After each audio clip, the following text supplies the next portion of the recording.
Okay, good afternoon dear friends. हम आज करेंगे बात क्लाइमेट चेंज ऑर्गेनाइजेशंस की। देखिए, बहुत सारी ऑर्गेनाइजेशंस हैं फ्रॉम द इंसेप्शन, काफ़ी सारी कॉन्फ्रेंसेस हुई हैं एंड ऑल। अब देखिए, जिसमें जहाँ पे आपको करंट अफेयर्स का दिखता है तो वो थोड़ा सा इंपॉर्टेंट बन जाता है, और जब आप इसको पढ़ेंगे तो हाँ, इससे क्वेश्चंस आते हैं। आप क्या करेंगे, आप इसको एक बार ये वीडियो देखने के बाद आप इसको एक बारी बुक से पढ़ेंगे, इसमें कुछ ऐड ऑन करेंगे। हाँ, लेकिन करंट अफेयर्स में जो जो हो रहा है, जब तक आपका एग्जाम हो जाए, जो जो हो जाएगा वो आपके लिए बहुत इंपॉर्टेंट होगा। देखिए, इसमें कोई भी कॉन्फ्रेंस जैसे कोई कुछ भी हुआ वो काफी साल पहले हुआ है। ठीक है, करंट का हम देखने की कोशिश करेंगे, बट जो जो हुआ वो काफी साल पहले हुआ, तो उसमें वही घिसा पिटा वही नॉलेज है, वही इंफॉर्मेशन है।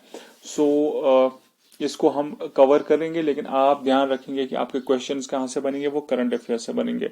आपको ये ध्यान रखना है कि लेटेस्ट क्या हो रहा है, या कोई जो समिट है या कोई जो गोल था वो अगर 2021 में खत्म हो रहा है या 2020 में खत्म हो गया, that becomes important for you.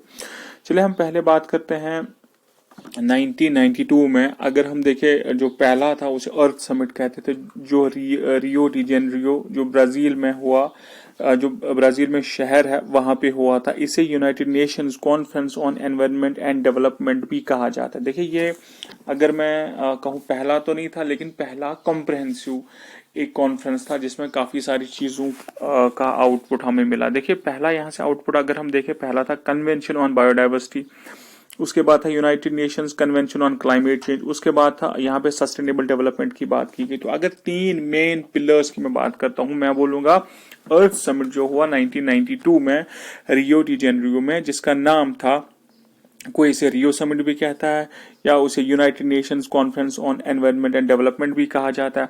अब मैं क्या कह रहा हूँ, मैं कह रहा हूँ कि इसमें तीन पिलर्स मेन थे। कन्वेंशन ऑन बायोडाइवर्सिटी था, उसके बाद United Nations convention on climate change भी था, और सस्टेनेबल डेवलपमेट भी था। पहले हम बात करेंगे कन्वेंशन ऑन बायोडाइवर्सिटी के बारे में।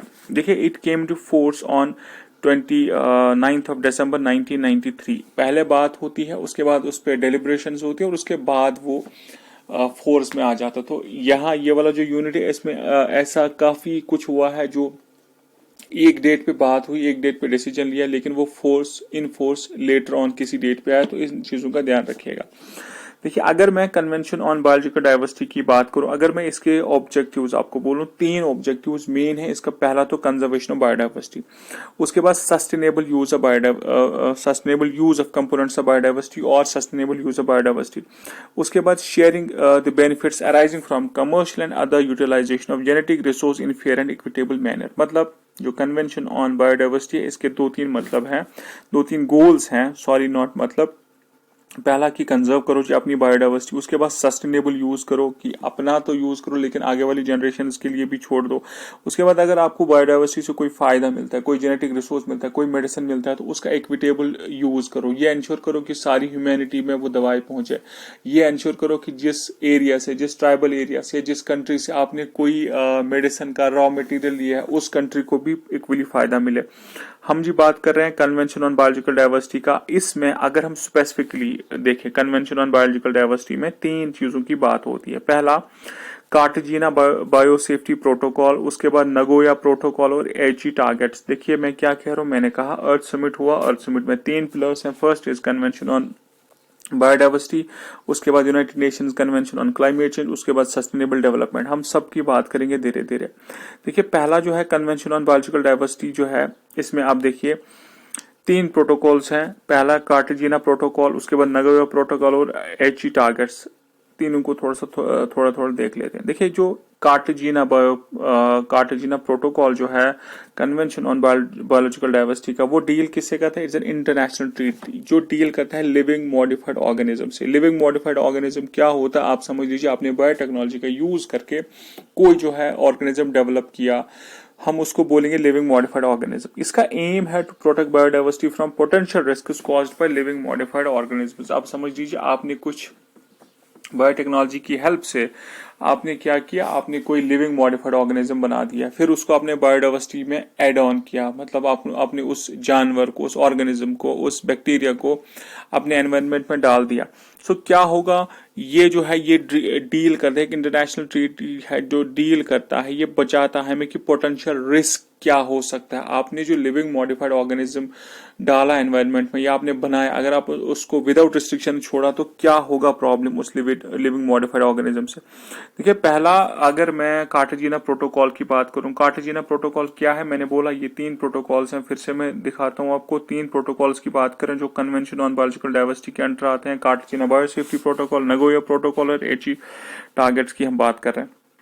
अभी हम कार्टेजिना प्रोटोकॉल में मैंने आपको बोला deals with living modified organism. अगर आपको तूफान क्वेश्चन आ जाएगा, वो यही आ जाएगा, what does Cartagena protocol deal with, तो ये लिविंग मॉडिफाइड ऑर्गेनिज्म के साथ डील करता है। उसके बाद इसी में कार्टेजिना प्रोटोकॉल में एडवांस्ड इन्फॉर्म्ड एग्रीमेंट एक क्लॉज होता है। उसका मतलब ये होता है कि जो भी इंपोर्टिंग कंट्री है, फॉर एग्जांपल मैं किसी ऐसी कंट्री में रहता हूं जहां मुझे जरूरत लगी, मुझे लगा कि नहीं मैं किसी ऐसा जो लिविंग मॉडिफाइड ऑर्गेनिज्म है मैं इसको इंपोर्ट करूं अपनी कंट्री में। सो एडवांस इन्फॉर्म्ड एग्रीमेंट का मतलब है कि मुझे जो एक्सपोर्टिंग कंट्री है, जिस कंट्री से मैं ला रहा हूं, वो मुझे पहले फुल फ्लज्ड इन्फॉर्मेशन इस बारे में दे दे कि यार इसका क्या इम्पैक्ट हो सकता है, सफिशिएंट इन्फॉर्मेशन दे दे, टोटल और honest information they they, so that मैं डिसीजन ले लूं कि यार मैं इसको लेके आऊं या मैं इसे ना लूं। उसके बाद आप देखिए biosafety clearing house, biosafety clearing house में मैंने लिखा है यहाँ पे फूड फीड एंड प्रोसेसिंग। देखिए अगर फूड के लिए, फीड के लिए या प्रोसेसिंग कोई मटेरियल हो, इनके लिए अगर हमें चाहिए होता है, अगर हम लाते हैं कोई लिविंग मॉडिफाइड ऑर्गेनिज्म, तो बायोसेफ्टी क्लियरिंग हाउस जो है ये एक्ट करता है एक्सचेंज ऑफ इन्फॉर्मेशन। मुझे जल्द से जल्द इन्फॉर्मेशन ये क्लियरिंग हाउस देता है, मतलब ये एक कम्युनिकेशन हाउस होता है जो मुझे इन्फॉर्मेशन देगा कि अगर आप ये वाला ऑर्गेनिज्म अपनी कंट्री में ले जाओगे तो आपको यहाँ ये प्रॉब्लम हो सकती है। वो मुझे सारे इफ्स एंड बट्स बताया। उसके बाद इसमें आता है नगोया प्रोटोकॉल। हम कन्वेंशन ऑन बायोलॉजिकल डाइवर्सिटी में हम बात करें, पहला हमने देखा कार्टेजिना प्रोटोकॉल जो डील करता है लिविंग मॉडिफाइड ऑर्गेनिज्म से। उसके बाद हम देखते हैं नगोया प्रोटोकॉल। देखिए नगोया प्रोटोकॉल में it ensures commercial and research utilisation of genetic resources is also benefiting government and communities that conserve it. आप समझ लीजिए कोई पुरानी कम्युनिटी है, कोई जंगल में बैठी कोई कम्युनिटी है, तो उसके बाद क्या हुआ, आप वहां पे गए, आपने उनका सिस्टम, उनका नेटिव मेडिसिन आपने स्टडी किया और आपको ये लगा कि उस नेटिव मेडिसिन की काफी खासियत है और वो आज किसी बीमारी को यूज कर सकता है। प्लस आपको ये लगा कि इनको जो जड़ी बूटियां हैं वो काफी सारी बीमारियों को ठीक करते हैं। एक तो आप उनको बेवकूफ बना के ला सकते हो जो कि गलत है, अनएथिकल है। सो यहाँ पे क्या हो, नगोया प्रोटोकॉल यही चीज इंश्योर करता है कि जो भी कम्युनिटी जिसके पास कोई भी रिसोर्स हो, अगर आप उसको कमर्शियली यूटिलाइज करते हैं तो वो जो कम्युनिटी जिसने आपको ये दिया, जहां से आपने लिया, उसको भी बेनिफिट मिले। इसके लिए एक लीगल फ्रेमवर्क सेट करता है। It was adopted in 2010 and came force in 2014। सो ये असल में क्या करता है, award exploitation of traditional knowledge and expertise, जो मैंने बोला आपको, तो इंडिया ने 2011 में नगोया प्रोटोकॉल को साइन किया था। उसके बाद हम आते हैं एचई टारगेट्स और बायोडाइवर्सिटी कंजर्वेशन। देखिए इसमें लंबे गोल्स हैं, गोल ए, गोल बी, गोल सी, गोल डी और गोल ई। आपको ज्यादा से ज्यादा क्वेश्चन आ सकता है कि एच टारगेट्स जो हैं वो किसके साथ डील करते हैं। सो वो करते हैं deal with conservation of biological diversity. हम क्या बात कर रहे हैं, मैं आपको फिर से यहाँ पे ले जाता हूँ। मैंने आपको बोला हम अर्थ समिट में convention on biological diversity, United Nations convention on climate change और सस्टेनेबल डेवलपमेंट की बात हुई। हमने अभी कन्वेंशन ऑन बायोलॉजिकल डाइवर्सिटी की बात कर रहे हैं, उसमें हमने देखा कार्टेजिना बायोसेफ्टी प्रोटोकॉल, उसमें हमने देखा नगोया प्रोटोकॉल, उसमें हम अब एचई टारगेट्स को देख रहे हैं। एचई टारगेट्स में गोल ए क्या कहता है, ये कहता है कि आप जी एड्रेस द कॉज की जो बायोडाइवर्सिटी लॉस होता है वो क्यों हो रहा है और जो गवर्नमेंट और सोसाइटी है वो क्या कर सकती है कि ये बायोडाइवर्सिटी का लॉस ना हो। ये इनका गोल ए है। उसके बाद गोल बी वो कहता है reduce direct pressure on biodiversity and promote sustainable use. जो भी प्रेशर है, अगर आपको लगता है पॉपुलेशन बहुत ज्यादा बढ़ रही है जिसकी वजह से जो है बायोडाइवर्सिटी पे ज्यादा स्ट्रेस हो रहा है, तो आप थोड़ा सा ऐसा करिए, आप प्लान कर लीजिए, आप फैमिली जो पॉपुलेशन एक्सप्लोजन होता है उसको कंट्रोल करने की कोशिश करें। तो उसी का मतलब होता है reduce direct pressure on biodiversity. या फॉरेस्ट लॉस जो हो रहा है या रिकवरी प्लान्स जो हो रहे हैं, तो ये आते हैं हमारे गोल बी में। असल में गोल ए जो है ये ब्रॉड है, इसमें 10-20 गोल्स हैं। गोल बी में अगेन ऐसे ही काफी सारे गोल्स हैं। सो मैं आपको थोड़ा थोड़ा आइडिया इसका दे रहा हूँ। आपको ज्यादा इसमें याद नहीं रखना है। एंड गोल बी में यह है कि इन्वेसिव एलियन स्पीशीज जो है उनका पाथ आइडेंटिफाई कर लीजिए कि कोई, जैसे मैंने आपको बोला था इन्वेसिव स्पीशी, मैंने आपको क्लास में भी बोला था कि कभी कभी ये, जैसे लंताना स्पीशीज की हमने बात की, तो कभी कभी ये पूरा इकोसिस्टम को ही डिस्ट्रॉय कर लेता है। सो आपको आइडेंटिफाई कर लीजिए कि ये इन्वेसिव स्पीशीज आती कहाँ से। उसके बाद गोल सी जो है इसका है to improve status of biodiversity by safeguarding ecosystems and genetic resource, इनको आप सेफगार्ड कर लीजिए। उसके बाद गोल डी जो है इसका है enhance benefits to all from biodiversity and ecosystem, कि जितने भी हैं सबको फायदा पहुंचना चाहिए बायोडाइवर्सिटी और इकोसिस्टम से। उसके बाद गोल ई है, उसका है enhance implementation through participatory planning, knowledge and management and capacity building. मतलब आप एनहेंस कर लीजिए, नॉलेज बढ़ाइए अबाउट बायोडाइवर्सिटी, आप पार्टिसिपेटरी प्लानिंग कीजिए। वो ये होता है कि कोई एरिया है जहाँ पे बहुत हाई बायोडाइवर्सिटी है, तो वहाँ के जो लोग हैं उनको भी लाइए, उनको भी बोलिए कि आपका क्या कहना है कि हम कैसे प्लान कर सकते हैं इस बायोडाइवर्सिटी को कंजर्व करने में। जब वो आपके साथ बैठेंगे तो obviously they will come up, जो वो बात बोलेंगे तो उसको लेटर ऑन फॉलो भी वो करेंगे। सो हमने एच बायोडाइवर्सिटी जो टारगेट्स हैं उनके बारे में बात की। उसके बाद हम आते हैं United Nations convention on climate change जो 1992 में हुआ था। अभी हम मैंने आपको फिर से मैं याद दिलाता हूँ, हम कहाँ से हमने स्टार्ट किया था, अर्थ समिट से। ये हमने कन्वेंशन ऑन बायोलॉजिकल डाइवर्सिटी देखा, कन्वेंशन ऑन बायोडाइवर्सिटी हमने देखा। उसके बाद हम United Nations convention on climate change की बात करते हैं। Okay, United Nations framework convention on climate change जो था, it came into force in 1994 में, और आज इसके 197 कंट्रीज हैं। तो ये क्या करता है, ये एक इंटरनेशनल कॉपरेशन डेवलप करता है टू कॉम्बैट क्लाइमेट चेंज को, कि जी क्लाइमेट चेंज को हम कैसे कॉम्बैट कर सकते हैं। देखिए हर साल मीटिंग होती है जिसे हम कहते हैं कॉप, जो United Nations convention on climate change है उसके अंडर, उसका पिलर मान लीजिए यूनाइटेड नेशंस फ्रेमवर्क जो है, कि रूल्स रेगुलेशंस, एक फ्रेमवर्क, एक स्ट्रक्चर जिसमें हम क्लाइमेट चेंज को आगे, क्लाइमेट चेंज में क्या करना है, क्लाइमेट चेंज को कैसे ठीक करना है, उन चीजों को जो कंसिडरेशन में हम रखते हैं। सो हर साल मीटिंग होती है जिसे हम कहते हैं COP, that is conference of parties. देखिए COP3 इसमें क्योटो प्रोटोकॉल है, जैसे ये अडॉप्ट हुआ था 2005 में। इसका मकसद क्या था, to reduce green house gases. देखिए डिटेल्स ऑफ इम्प्लीमेंटेशन जो थी क्योटो प्रोटोकॉल की, वो डिसाइड एंड डिलिबरेट हुई कहाँ पे, मराकश में इन 2001। तो इसलिए उसे कहते हैं मराकश अकॉर्ड। मतलब जो क्योटो प्रोटोकॉल में जो चीजें करनी थी उसकी डिटेल्स, माइनर डिटेल्स की छोटी छोटी डिटेल्स, उनका इम्प्लीमेंटेशन वो मराकश में हुआ, इसलिए हम उसे कहते हैं मराकश एग्रीमेंट। इसमें कमिटमेंट पीरियड था। कमिटमेंट पीरियड का मतलब कि दुनिया में हमें ग्रीन हाउस गैसेस के एमिशन को रोकना है। देखिए पहला जो था वो था 2008 से लेके 2020 तक, और दूसरा जो था वो था 2013 से लेके 2020 तक। सो क्योटो प्रोटोकॉल एक्चुअली ऑपरेशनलाइजेज UNFCC। देखिए United Nations framework convention on climate change तो है, लेकिन इसे ऑपरेशनलाइज, इसमें जान कौन डालता है, वो है क्योटो प्रोटोकॉल। अभी हम आगे देखते हैं।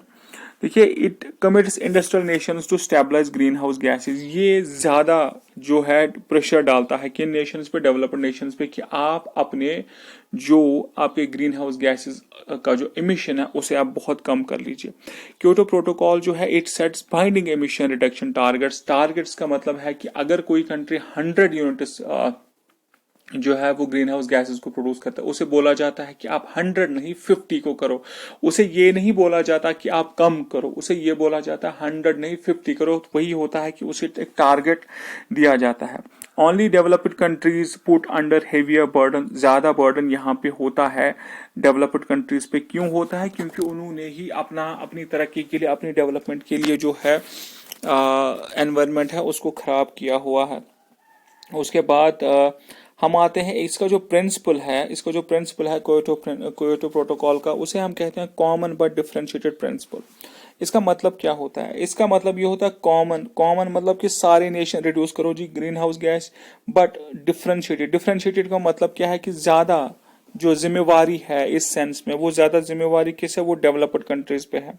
ओके, तो सेकंड कमिटमेंट पीरियड जैसे मैंने आपको बोला 2013 से लेके 2020 तक है। अगर मैं कहूं कि beating heart of Kyoto protocol क्या है, तो हम कहते हैं इसमें क्या है, पहली चीज जो जान और जान डाल लेता है क्योटो प्रोटोकॉल में, तो वो है reporting and verification plus flexible market mechanism. देखिए क्या होता है फ्लेक्सिबल मार्केट मैकेनिज्म और रिपोर्टिंग एंड वेरिफिकेशन।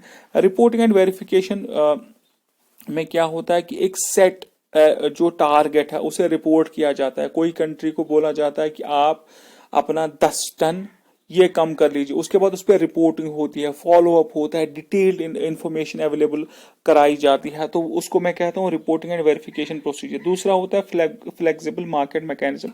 फ्लेक्सिबल जैसे नाम से ही है कि मार्केट में कुछ ऐसा हो रहा है जो बड़ा फ्लेक्सिबल है, मतलब सबके लिए जो इजी है। अभी फ्लेक्सिबल मार्केट मैकेनिज्म के अंडर मैं बोलूंगा एमिशन ट्रेडिंग, वही कि कार्बन ट्रेडिंग की एक कंट्री ने अपना टारगेट अंडर अचीव किया, दूसरे ने ओवर अचीव किया, तो वो उसको फायदा देगा, जैसे हमने कल वाले वीडियो पुराने वाले वीडियो में डिस्कस किया था। दूसरा है इसमें clean development mechanism to develop green projects in developing countries की आपका टारगेट ज्यादा है, अगर आप टारगेट ओवर अचीव करते हो तो आप ग्रीन प्रोजेक्ट्स रिन्यूएबल एनर्जी के प्लांट्स कहाँ पे लगाइए, आप डेवलपिंग कंट्रीज में जाइए वहां पे लगाइए।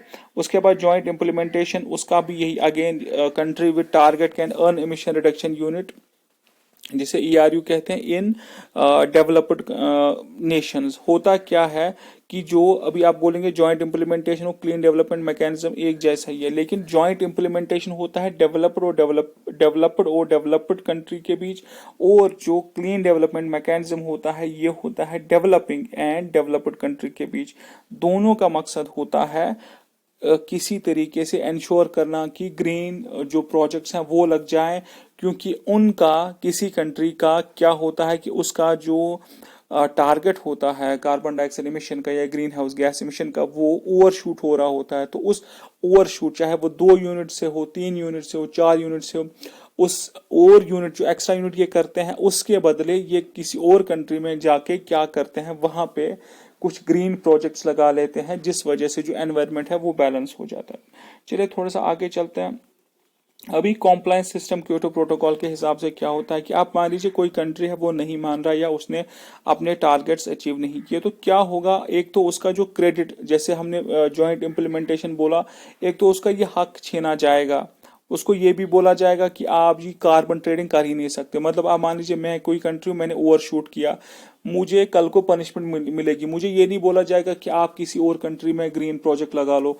अगर मैं कॉम्प्लायंस नहीं दिखा रहा हूँ, अगर मैं सही से लाइन पे नहीं आ रहा हूँ, अगर मैं टारगेट अचीव नहीं कर रहा हूँ, तो मुझे मेरे पे काइंड ऑफ पेनल्टी लग जाती है, और पेनल्टी यहाँ पे होती है 30%। सो 30% का मतलब क्या है, 30% मीन्स कि आप समझ लीजिए कि कोई कंट्री है उसका टारगेट था कि आप जी क्या करो, आप सिर्फ जो है 100 यूनिट्स जो है वो आप रिड्यूस करो ग्रीन हाउस गैसेस, आपको सिर्फ इतना ही करना है। उसके बाद मान लीजिए 30% पेनल्टी क्या होगा कि अगर उसने नहीं किया तो नेक्स्ट ईयर उसे बोला जाएगा या इमीडिएटली उसे बोला जाएगा कि 100 नहीं, अब तुम सिर्फ 70 करोगे क्योंकि तुमने कॉम्प्लायंस नहीं दिखाया। उसके बाद यहाँ पे ये कुछ चीजें हैं, थोड़ा थोड़ा आप इसको देखिएगा। बाली मीट, बाली इंडोनेशिया में एक जगह है, तो इसका इसका मतलब क्या था, बाली में ये बोला गया कि जैसे हमने बोला कि क्योटो प्रोटोकॉल के 1-2 फेजेस थे, तो इसमें ये बोला गया कि जब फर्स्ट फेज एंड होगा तो उसके बाद क्या किया जाएगा, इसके लिए हमें पहले से ही प्लानिंग करनी पड़ेगी।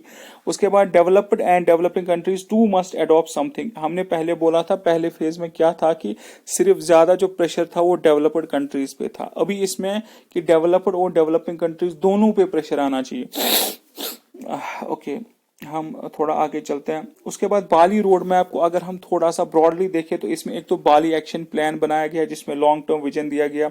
उसके बाद एडहॉक वर्किंग ग्रुप, इसमें कुछ लोग थे जो नेगोशिएट करते थे कि 100 यूनिट्स सही है कार्बन डाइऑक्साइड के, या क्या ट्रेडिंग मैकेनिज्म है, या इंडिया कितना इसको हमें टारगेट दे देना चाहिए, दूसरी कंट्री को कितना दे देना चाहिए। उसके बाद एडेप्टेशन फंड जो हम देखेंगे क्या होता है। उसके बाद टेक्नोलॉजी ट्रांसफर, तो टेक्नोलॉजी ट्रांसफर और एडाप्टेशन फंड का मतलब सिंपल एडाप्टेशन फंड कि आप ये जो कंट्रीज होती है पुअर कंट्रीज, उनको आप फंड दे दीजिए समहाउ मैनेज करके, सो दैट वो क्लाइमेट चेंज को मिटिगेट करने की कोशिश करे। वो जो क्लाइमेट चेंज जिन चीज़ों से हो रहा है उनके लिए जो टेक्नोलॉजी है, जो प्रोजेक्ट्स उनको चाहिए, उनको वो सपोर्ट करो, उनको वो फंड दे दो। उसके बाद टेक्नोलॉजी ट्रांसफर मतलब कि अच्छी सी टेक्नोलॉजी आप ट्रांसफर कर दीजिए किन के लिए, जो गरीब देश हैं उनको अच्छी सी टेक्नोलॉजी दे दीजिए। उसके बाद emissions from deforestation, emissions for जो डिफॉरेस्टेशन होता है उसकी वजह से फिर एमिशंस बढ़ जाते हैं, तो हमें ये रोकना है। मतलब हमें क्या करना है, हमें डिफॉरेस्टेशन को रोकना है। तो उससे क्या होगा, उसका आउटकम यही होगा कि फिर एमिशंस जो हैं, जो कार्बन डाइऑक्साइड के एमिशंस है या बाकी ग्रीन हाउस गैस के एमिशंस हैं, वो कहाँ चले जाएंगे, उनको जो फॉरेस्ट है वो अपने आप में एब्जॉर्ब करेंगे। सो ये थे कुछ पॉइंट्स बाली रोड मैप के। और एमिशंस फ्रॉम टारगेट जो है ये हम देखेंगे, इसमें रेड और रेड प्लस चीज आ जाती है। उसके बाद हम देखेंगे COP15 या COP15, ये conference of parties Copenhagen summit जो हुआ था, इसमें डिस्कॉर्ड हुआ था डेवलपिंग एंड डेवलप्ड कंट्रीज के बीच में, क्योंकि डेवलप्ड कंट्रीज रेडी हो गए थे कुछ चीजों पे, डेवलपिंग कंट्रीज उन चीजों पे रेडी नहीं हो रहे थे। डेवलप्ड कंट्रीज ने तो अचीवमेंट की हुई है, उन्होंने इंडस्ट्रियल सेटअप अपना क्रिएट किया हुआ है, उन्होंने सारी चीजें अचीव की हुई है। लेकिन अगर एक हिसाब से ही उन डेवलप्ड और डेवलपिंग कंट्रीज को ही देखा जाए, तो डेवलपिंग कंट्रीज जैसे इंडिया, चाइना है, इन्होंने अभी तरक्की करनी है। और जो डेवलप्ड कंट्रीज हैं उन्होंने तो अपना हिस्सा खराब कर लिया एनवायरनमेंट का। तो यहाँ अगर हम एक जैसे मैकेनिज्म लगाते हैं, एक जैसे रिस्ट्रिक्शंस लगाते हैं, तो जो डेवलपिंग कंट्रीज है इनका जो है तरक्की वो रुक जाएगा। सो ये नॉन बाइंडिंग है। जो कोपेनहेगन समिट है, इट वाज नॉन बाइंडिंग क्योंकि डिस्कार्ड हुआ था। यहाँ पे ये भी बोला गया था कि ये जो हम बोलते हैं कि 1 यूनिट कम करो, 2 यूनिट कम करो, अगर हम सीरियस हैं तो हमें डीप जो है डीप कट्स, यहाँ पे डीप कंट्रीज नहीं, डीप कट्स जरूरत है। Deep cuts of the green house gas emissions के डीप कट्स हमें जरूरत है। उसके बाद हम आते हैं कैनकम समिट पे। उसमें क्या बोला गया, उसमें भी ये कुछ पॉइंट्स थे, जैसे कि आप मिटिगेशन कर लीजिए, गोल सेट कर लीजिए ग्रीन हाउस गैसेस के एमिशन को रिड्यूस करने के लिए। आई मीन कि 1 साल में इतना, ओवरऑल दुनिया में इतना ग्रीन हाउस गैस कम होना चाहिए, 2 साल में इतना होना चाहिए। उसके बाद ट्रांसपेरेंट एक्शन, एक कंट्री एक्शन लेता है तो वो ट्रांसपेरेंसी होना चाहिए कि उन्होंने क्या मैकेनिज्म डेवलप किया, कैसे उन्होंने ग्रीन हाउस जो गैस है वो कम किए, क्या रियलिस्टिकली में उन्होंने किया। उसके बाद clean technology transfer. Clean technology transfer क्या होता है? क्लीन टेक्नोलॉजी ट्रांसफर का मतलब होता है कि अच्छी अच्छी टेक्नोलॉजीज जो एनवायरनमेंट को पोल्यूट ना करती हो उनको ट्रांसफर करो, गरीब मुल्कों में भेज दो, सो दैट ओवरऑल जो एनवायरनमेंट है वो ठीक रहे। उसके बाद ग्रीन क्लाइमेट फंड, ये अभी हम देखेंगे ग्रीन क्लाइमेट फंड क्या होता है। उसके बाद अच्छा, कैनकम समिट का ही और जो मकसद था वो दूसरा था कि प्रोटेक्ट वर्ल्ड फॉरेस्ट्स और कैपेसिटी बिल्डिंग कर लीजिए जो डेवलपिंग नेशंस में है, कि दुनिया भर के फॉरेस्ट को बचाए। और कैपेसिटी बिल्डिंग मतलब लोगों को ट्रेनिंग दे दीजिए, उन्हें नॉलेज दे दीजिए, उनको इन्फॉर्मेशन दे दीजिए, उन्हें फैसिलिटीज दे दीजिए। डेवलप्ड कंट्रीज को ऐसा करना चाहिए, फैसिलिटीज देनी चाहिए, नॉलेज देनी चाहिए डेवलपिंग कंट्रीज में, सो दैट उनकी कैपेसिटी बिल्ड हो, सो दैट उनके पास स्किल्स आ जाए, सो दैट उन्हें भी समझ आ जाए कि हमें एनवायरनमेंट को कैसे प्रोटेक्ट करना है, सो दैट वो भी टेक्नोलॉजी ऐसी डेवलप करे जिनसे उनका एनवायरनमेंट ज्यादा डिग्रेड ना होता हो। देखिए ग्रीन क्लाइमेट फंड क्या होता है? ये मैकेनिज्म है to redistribute money from developed to developing countries, मतलब अमीर देशों से पैसा जाएगा गरीब देशों में, in order to assist them adapt to countering climate change. Climate change को कंट्रोल करने में जो फंड कहां से आता है? डेवलप्ड कंट्रीज से डेवलपिंग कंट्रीज में, उसको हम बोलते हैं ग्रीन क्लाइमेट फंड। ये वर्ल्ड्स लार्जेस्ट जो है एनवायरनमेंट फंड, आपको याद रखना, it is world's largest environment fund, और इसका हेडक्वार्टर है सोंगडो जो कि साउथ कोरिया में है। अभी इंडिया में क्या है, ये इंडिया में जो नबार्ड है वो सोर्सिंग एजेंसी है। सोर्सिंग एजेंसी मतलब कि अगर इंडिया में कोई प्रोजेक्ट है, जैसे इंडिया में सिर्फ एक प्रोजेक्ट है ground water recharge project Orissa में, जिसे फंड किया जाता है ग्रीन क्लाइमेट फंड के द्वारा। अभी जो नबार्ड है ये सोर्सिंग एजेंसी है। उसका मतलब ये होता है कि अगर ये वाला प्रोजेक्ट जो उड़ीसा में चल रहा है उसकी फंडिंग ग्रीन क्लाइमेट फंड तो देगा, लेकिन किसके थ्रू देगा? वो देगा नबार्ड के थ्रू। ठीक है जी। उसके बाद करंट न्यूज में ये भी है ग्लोबल सब नेशनल क्लाइमेट फंड। ग्लोबल सब नेशनल क्लाइमेट फंड या SNCF ग्लोबल, जैसे आप यहाँ पे देख रहे होंगे।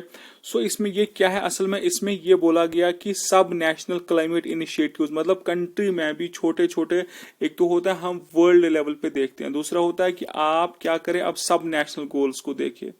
सब नेशनल लेवल्स पे आपको क्लाइमेट चेंज को देखना है, उसको मिटिगेट करना है। तो लेकिन ये जो सब नेशनल क्लाइमेट फंड है, इसमें कौन कौन डील करता है? एक तो ग्रीन क्लाइमेट फंड जो ऑलरेडी कर ही रहा है, उसके बाद पेगासस कैपिटल, ये कैपिटल मार्केट का एक ग्रुप है, Pegasus capital advisers and IUCN international union for conservation of nature. Plus ये क्या करते हैं, ये थ्रू PPP मोड करते हैं। PPP means public private partnership, मतलब प्राइवेट प्लेयर्स को लिया। मकसद क्या है इस SNCF ग्लोबल फंड का? वो ये है to plug fund gaps for sub national climate initiatives की। असल में फंड्स की कहीं कहीं पे कमी जो होती है सब नेशनल लेवल्स पे, अब इंटरनेशनल लेवल को छोड़ के, नेशनल लेवल को छोड़ के सब नेशनल लेवल्स पे, अगर अब छोटी छोटी लेवल पे आएंगे, सो ये क्लाइमेट फंड जो है, कोई करना चाहता है कुछ ऐसा प्रोजेक्ट जिससे ग्रीन क्लाइमेट, जिससे जो हमारा क्लाइमेट चेंज है वो रुक जाए, तो उसको फंडिंग यहाँ से अवेलेबल कराई जा सकती है। उसके बाद एडेप्टेशन फंड, जैसे मैंने आपको पहले ही बोला था, हम इसे डिस्कस करेंगे। देखिए एडेप्टेशन फंड में जो पैसा आता है वो कहाँ से आता है? वो आता है क्लीन डेवलपमेंट मैकेनिज्म से। जैसे मैंने आपको पहले ही बोला था क्लीन डेवलपमेंट मैकेनिज्म क्या होता है। अगर आपको याद नहीं हो तो मैं आपको वापस ले जाता हूँ क्लीन डेवलपमेंट मैकेनिज्म पे। ओके, जैसे हमने यहाँ पे बोला था clean development mechanism to develop green projects in developing countries. ये डेवलप्ड कंट्री कोई भी होती है वो डेवलपिंग कंट्री में कोई प्रोजेक्ट बना देती है। ओके, उसके बाद कुछ और भी सोर्सेस होते हैं फंड के। तो वर्ल्ड बैंक जो है वो इसका ट्रस्टी है इस फंड का। आप छोटी छोटी ये चीजें याद रखेंगे कि छोटा सा क्वेश्चन आ सकता है कि एडेप्टेशन फंड का ट्रस्टी कौन है या फंड कहाँ से आता है। तो मैंने आपको शॉर्ट जहां से मुझे लगा, मैंने काफी इस पे पॉइंट्स निकाले, तो जो जो मुझे लगा इंपॉर्टेंट तो वहां से मैंने पॉइंट्स उठाए। उसके बाद COP16 मतलब conference of parties Durban summit हुआ। इसमें इंडिया की 2 डिमांड्स थी। पहला, इक्विटी मेंटेन होनी चाहिए। इक्विटी मतलब वही जो मैंने बोला था, कॉमन बट डिफरेंशिएटेड रिस्पॉन्सिबिलिटी। इन्होंने बोला चलिए क्योटो प्रोटोकॉल तो ठीक है, लेकिन आगे के लिए हम ये कहते हैं कि हमें क्या करना है, हमें ये जो पहले हमने डिसाइड किया था कॉमन बट डिफरेंशिएटेड रिस्पॉन्सिबिलिटी, उसका मतलब ये कि सारे green house gas emission reduction कम करेंगे, सही है। लेकिन डिफरेंशिएटेड रिस्पॉन्सिबिलिटी मतलब डेवलप्ड कंट्रीज जिन्होंने आगे ही पहले ही एनवायरनमेंट को खराब किया है अपनी तरक्की के लिए, क्योंकि उनके पास टेक्नोलॉजी थी, तो उन पे ज्यादा रिस्पॉन्सिबिलिटी हो। और इंडिया की ये भी डिमांड थी, एक तो ये था कि इक्विटी जो थी वो ये common but differentiated principle as such ये स्टैंड ही रहना चाहिए। प्लस नई डील जो है ये 2020 के बाद ही आ जानी चाहिए इन एग्जिस्टेंस। तो ये दोनों डिमांड्स को मान लिया गया। उसके बाद इसमें कुछ और एग्रीमेंट्स थे, जैसे second commitment period of Kyoto protocol.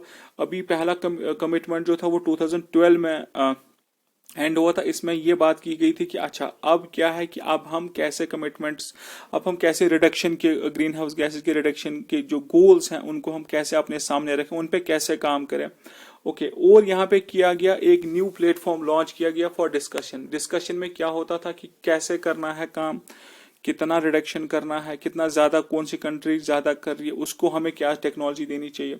उसके बाद COP18 जो दोहा में हुआ, उसमें governments agreed on universal climate change agreements plus amendments बनाए गए टुवर्ड्स क्योटो प्रोटोकॉल, वो एग्री किए गए और सरप्लस यूनिट्स असाइन किए गए और क्लाइमेट टेक्नोलॉजी सेंटर अडॉप्ट किया गया। तो सरप्लस असाइन यूनिट्स का मतलब कि अगर कोई पहले कोई कंट्री था, उसको जो पहला फेज है क्योटो प्रोटोकॉल में, अगर उसको बोला था कि 1000 आप यूनिट्स ग्रीन हाउस गैस के एमिट किए और उसने, आप समझ लीजिए सिर्फ उसने 800 किए, तो जो 200 उसका था वो आगे शिफ्ट होगा। मतलब वो 200 जो उसने कम किए थे उसको आगे वाले आने वाले पीरियड में फायदा मिलेगा।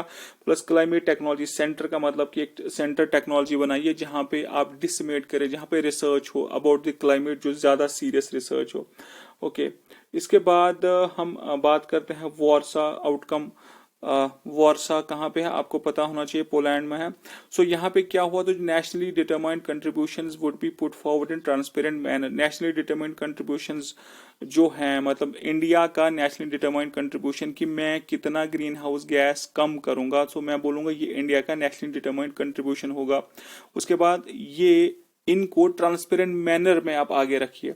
उसके बाद एमिशन जो है वो कट कीजिए, उसके इसमें रेड और रेड प्लस दो चीजें आते हैं, मैं अभी आपको बोलूंगा। प्लस वारसो में लॉस एंड डैमेज मैकेनिज्म, जिसे IMLD international mechanism for loss and damage भी, इस पे भी बात हुई। इसका मकसद क्या था? इसका मकसद ये था कि डिजास्टर विक्टिम जो भी डेवलपिंग कंट्रीज में है उन्हें एड मिलना चाहिए डेवलप्ड कंट्रीज के थ्रू।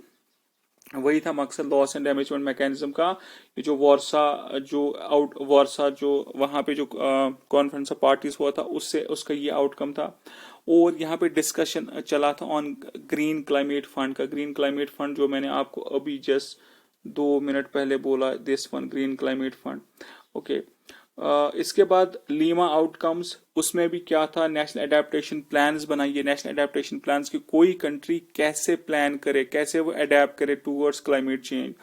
तो यहाँ पे national adaptation plans global network launch किया गया। अब ग्लोबल नेटवर्क लॉन्च का मतलब क्या था? यहाँ पे डिटेल्स, यहाँ पे क्या हुआ था, पूरा डिटेल्ड इंफॉर्मेशन जो था वो बनाया गया। उस इंफॉर्मेशन को शेयर करने का प्लेटफॉर्म क्रिएट किया गया कि एक कंट्री दूसरी कंट्री को कैसे सिखाए। एक नेटवर्क क्रिएट किया गया कि आप जी ऐसे अडेप्ट कर सकते हैं, आप जी अपना एडेप्टेशन प्लान ऐसे बनाइए।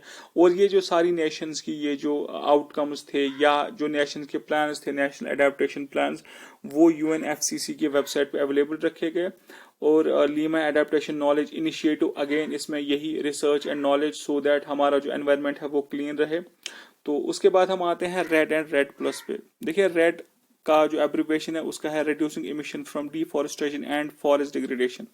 पहले ये समझने से पहले मैं आपको बताता हूँ कि what is carbon stock. So carbon stock में बोलूंगा कि कोई अगर पर्टिकुलर फॉरेस्ट है उसने अपने आप में कितना कार्बन एब्जॉर्ब किया होगा, उसने कार्बन डाइऑक्साइड लिया होगा फॉर फोटोसिंथेसिस, तो वो कार्बन डाइऑक्साइड काफी ज्यादा उसने अपनी बॉडी में रखा होगा, जंगल में, लीव्स में रखा होगा, सॉइल में रखा होगा। जो मैंने आपको कल ये बोला भी था, तो मैं ये बोलूंगा कि वो कितना कार्बन उस पर्टिकुलर फॉरेस्ट में, मैं बोलूंगा उस फॉरेस्ट का वो कार्बन स्टॉक है।